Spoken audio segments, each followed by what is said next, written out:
नमस्कार दोस्तों, राधे राधे, जय श्री कृष्णा। मैं कमल किशोर भोजक चैनल से आप सभी का एक बार पुण्य हार्दिक अभिनंदन करता हूं। आप लोगों का बहुत बहुत स्वागत करता हूं। राधे राधे। दोस्तों, आज हम बात करेंगे वास्तुशास्त्र के अंदर नैऋत्य कोण के बारे में, यानी दक्षिण पश्चिम का जो डायरेक्शन है उसके अंदर यदि हमारे घर या मकान के अंदर यदि हमारे वास्तु अनुसार निर्माण नहीं हुआ है या ये दिशा दूषित हो रही है तो इस घर के अंदर क्या क्या परेशानियां हो सकती है। आप इस वीडियो को देख करके स्वयं समझ जाओगे कि हमारे घर के नैऋत्य कोण में ये दिक्कत होने से हमारे घर के अंदर ये परेशानी हो रही है। दोस्तों, हमारे घर का दक्षिण पश्चिम का जो कॉर्नर है, यानी कि ये जैसे हमारा पूरब हो गया, ये दक्षिण हो गया, ये पश्चिम हो गया, ये उत्तर हो गया। पूरब पश्चिम सॉरी मित्रों, पूरब और दक्षिण के बीच में हो गया हमारा आग्नेय कोण। ये हो गया हमारा आग्नेय कोण, यानी ईस्ट और साउथ का ये हो गया कॉर्नर।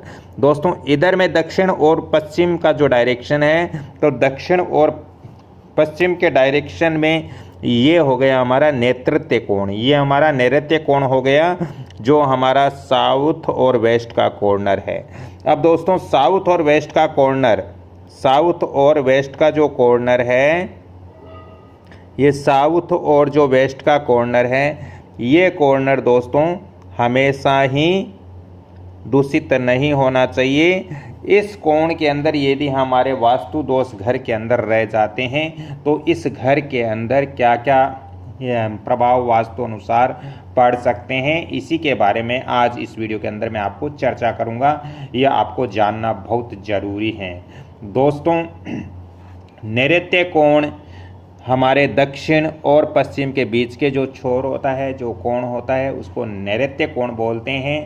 दोस्तों, ये कोण शत्रु भय का कोण होता है। यदि इस कोण के अंदर हमारे घर के अंदर वास्तु दोष होता है तो इस घर में शत्रु भय बहुत ज़्यादा बना रहता है। दोस्तों, साथ ही ये कोण चरित्र का भी कोण है। यदि हमारे घर के अंदर साउथ वेस्ट में वास्तु दोष है तो इस घर के जो सदस्य होते हैं उनका चरित्र वास्तु अनुसार अच्छा नहीं माना जाता, उनका चरित्र कहीं न कहीं कलंकित होता है। यदि हमारे घर के साउथ वेस्ट डायरेक्शन के अंदर किसी भी प्रकार का वास्तु दोष होता है।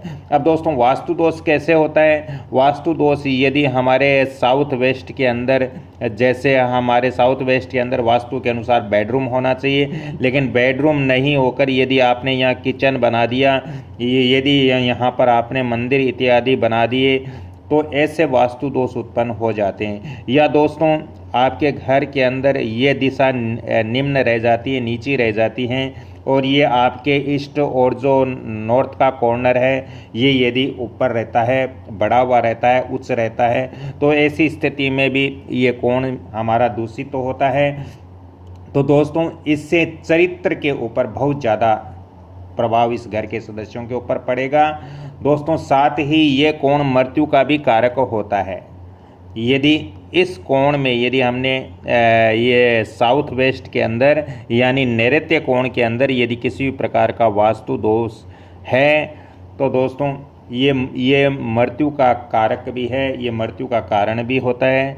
जैसे यदि इस कोण के अंदर, दोस्तों मैं उदाहरण देके बताता हूँ वास्तुशास्त्र के अकॉर्डिंग, जैसे इस कोण के अंदर हमने किसी प्रकार का गड्ढा कर लिया या यहाँ पे सेप्टिक टैंक हमने बना दिया, तो इसी स्थिति में वास्तु अनुसार ऐसे घर के अंदर अकाल मृत्यु हो सकती है। दोस्तों, वास्तुशास्त्र के नियमों को फॉलो करना बहुत ज़रूरी है। यदि हम वास्तुशास्त्र के नियमों को फॉलो नहीं करते हैं तो हमें बहुत ज़्यादा दिक्कत होती है।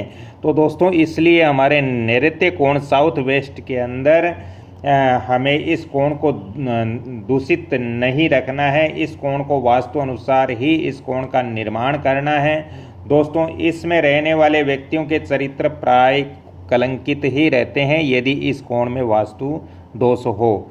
दोस्तों, इस घर के अंदर शत्रु भय भी बने रहते हैं, शत्रु हर समय परेशान करते रहते हैं। इस घर यदि आपके साउथ वेस्ट के अंदर यदि वास्तु दोष होता है। दोस्तों, ऐसे भवन के अंदर शास्त्रों के अनुसार भूत प्रेत आदि बाधाएं यहाँ पर विघ्न इत्यादि डालती रहती है, क्योंकि ये कोण राक्षस का कोण माना गया है। वास्तु शास्त्र के अनुसार ये जो साउथ वेस्ट का कॉर्नर है ये राक्षसी कोण माना गया है दोस्तों। तो राक्षसी कोण होने के कारण इस घर के अंदर जो नकारात्मक एनर्जियां हैं वो बहुत इत्याधिक मात्रा में ज़्यादा आती हैं, जिससे घर में हर समय परेशानियां बनी रहती हैं। दोस्तों, ऐसे घर के अंदर वास्तु अनुसार अल्प आयु सदस्यों की होती है।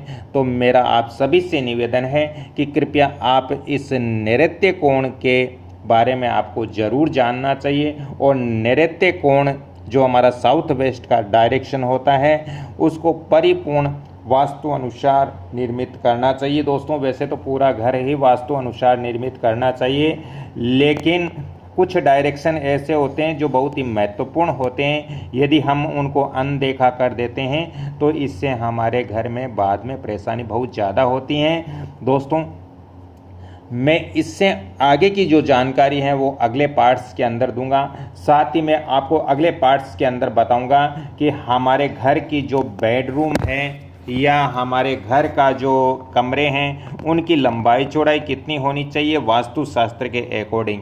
तो दोस्तों, इसके बारे में भी आगे मैं आपको जानकारी दूंगा। और ये जो हमारा आज जो नैऋत्य कोण की जो चर्चा चल रही थी वास्तु अनुसार, इसके बारे में भी आगे मैं और आपको जानकारी दूंगा।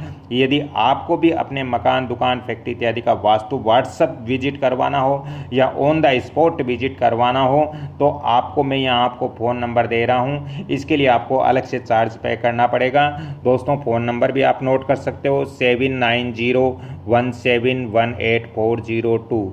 दोस्तों, ये वीडियो आपके लिए बहुत महत्वपूर्ण है। इसको आप लाइक, शेयर, सब्सक्राइब जरूर करें और बेल आइकन घंटी के निशान पर भी क्लिक करें, ताकि मेरा भी मनोबल बढ़ेगा और मैं आपको ऐसी वास्तु और ज्योतिष की बहुत ही महत्वपूर्ण और रहस्यमय जानकारियां आप तक पहुंचाने का कोशिश करूंगा, ताकि आप आगे चलकर जब भी भवन निर्माण करें या अपने घर को देखें कि हमारे घर के अंदर वास्तु दोष कहाँ पर है, किस कारण से हमें परेशानी हो रही है, ये सब चीज़ें आप मेरे इस चैनल पर, कमल किशोर भोजक चैनल पर या फिर वंदना भोजक चैनल पर जाकर के एक एक महत्वपूर्ण जानकारियां आप प्राप्त कर सकते हो।